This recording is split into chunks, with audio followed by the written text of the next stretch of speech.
19th in Hollywood, California, there was a red carpet premiere of a controversial new film about Black conservatives that's going to change the conversation in America about race and politics. It's called Runaway Slave. This important film is a must-see. It will make you rethink America's history and the government's role in our lives and answers the question, are we truly free at last? We made a lot of progress, but we're not gonna let you turn back the clock. What these people are race hustlers. That's how they derive their power, by making them believe that the white man has the foot on their neck. White people have allowed themselves to be intimidated by the so-called civil rights leaders. If they disagree with black people, then they are racist. This is the kind of stuff that causes trouble. You're digging in a wound that's trying to heal. The Tea Party is racist? Yes. They are the enemy, man. They are the enemy. We know how to sucker punch you because we just begun to fight. Somehow down racial lines, we're still divided. The question has to be why?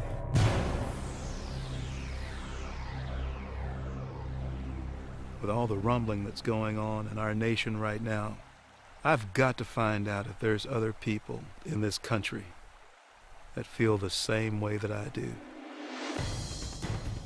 We got a new Underground Railroad 2.0.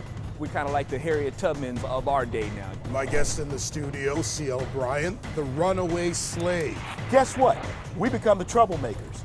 They say we're not really black. How can you be black and be conservative? Will the wounds of the past be our undoing, or will they heal? When time runs out, where will you be? What did you do with the time given?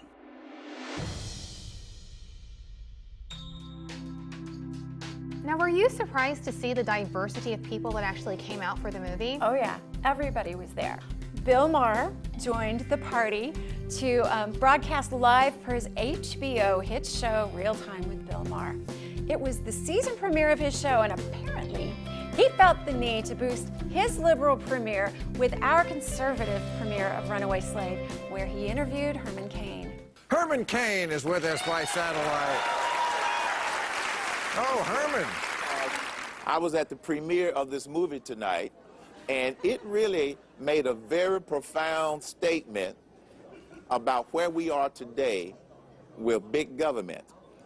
Everybody's familiar with slavery historically, but there's a new kind of slavery, Bill, and that slavery is being enslaved in your mind and believing that the government is the answer to your future and your issues. No, it's not. One of the profound things made in the movie was the star in the movie asked the question, are black people free at last?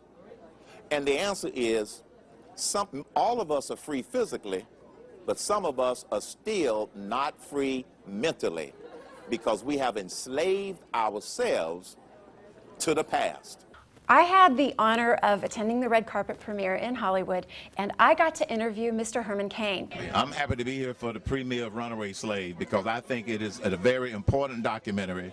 It's a very informative documentary, and it's an inspiring documentary, and I hope a lot of people make sure that they see it. But what I want to reassure people of is that even though I'm not seeking the position of president, I'm still on a mission. 999 is alive, and they can find it at CainConnections.com. CainConnections.com. Join the revolution because 999 is a revolution. Now, how would you say that the movie was received, though, by the audience? Oh, amazing. There was a standing ovation. I mean, it was, and throughout the whole movie, it was so great to be in California and hearing applause for all these amazing conservatives bringing up these great facts and history. So everything from laughter to applause, even to tears at some point. Every single person was so moved. I cried. My husband was crying. I thought it was really well done. It, brought up a lot of good points. I think it's worth checking out. Everybody should check it out. It's definitely worth seeing. I thought it was very eye-opening. I thought I knew a lot.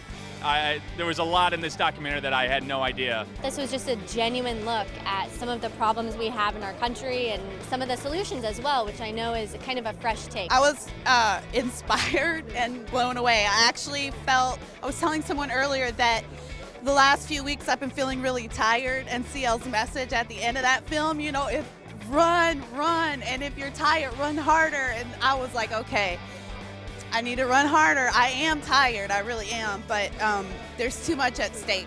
I also spoke with Matt Kibbe, who's the CEO of FreedomWorks. This is a pretty big issue. Why'd you do this? Well, it started with the very first days of the Tea Party movement. That's where I met CL. That's where I met a lot of the people that I consider my best friends today. We didn't know each other then. And from day one, it was so frustrating to watch all of these good men and women get smeared with charges of racism and charges of hate. And we wanted to bring it back at them. And we wanted to prove to them that America today, and particularly the Tea Party movement, it's not about race, it's not about color, it's not about anything except the content of your character. That was Martin Luther King's mandate. And my experience in the Tea Party is that those values are represented by the men and women who voluntarily came together to do something, not for the sake of themselves, but for the sake of their country. And a big part of the movie is when C.L. Bryant interviews Marvin Rogers. Oh yeah, and I got the most amazing interview with him. Here's what he had to say. He was wonderful. What do you hope Runaway Slave is going to accomplish? I hope that Runaway Slave provokes a national conversation. You hear so many things on television, from C-SPAN to Fox to MSNBC, and a lot of times there's a lot of talk and there's a lot of smoke, but there's no fire. And I really hope that this conversation allows the country to really start talking about the heart of the matter, what the American citizens wake up thinking about in the morning, from joblessness, from our freedoms being disintegrated every day, from just the sense of like, you know, can we truly have like another great American century? And so if the viewers walk away from this movie and they say, you know what, whenever I talk socially and politically, I want to have sincere, genuine, honest dialogue and not beat around the bush and really get to the heart of the matter, I will think this movie was a great success.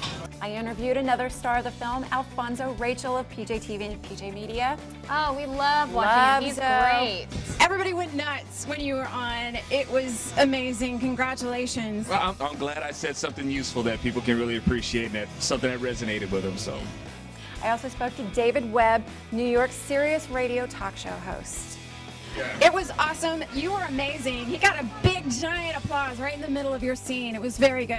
Well, I have a face for radio. I had to use that joke once on a camera. I've used it 1,000 times. No, what I really like about it is there are people that are speaking their minds from different points of view, and no one's telling you which party to run to.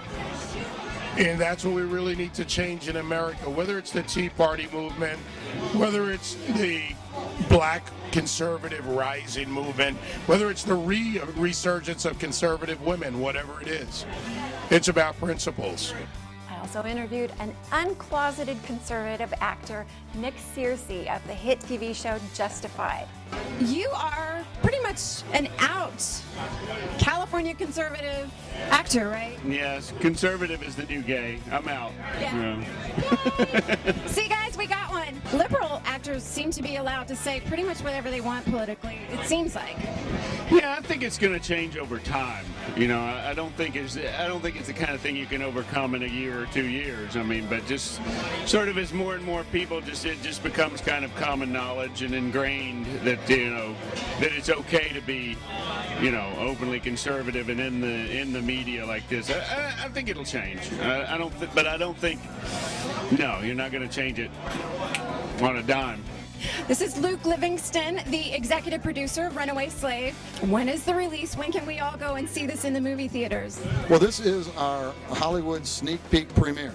And this is our first public showing and screening of the film. We're also going to be screening it at CPAC in Washington, D.C., and some other exclusive limited sneak peeks. And that's going to kick off our wider distribution of the film, where we will be showing it in several regional areas of the country. And then as we raise more money, we'll get it out to other cities. So, you know, with any independent film, it takes a while. We have to roll it out. We don't have, you know, a big studio behind us.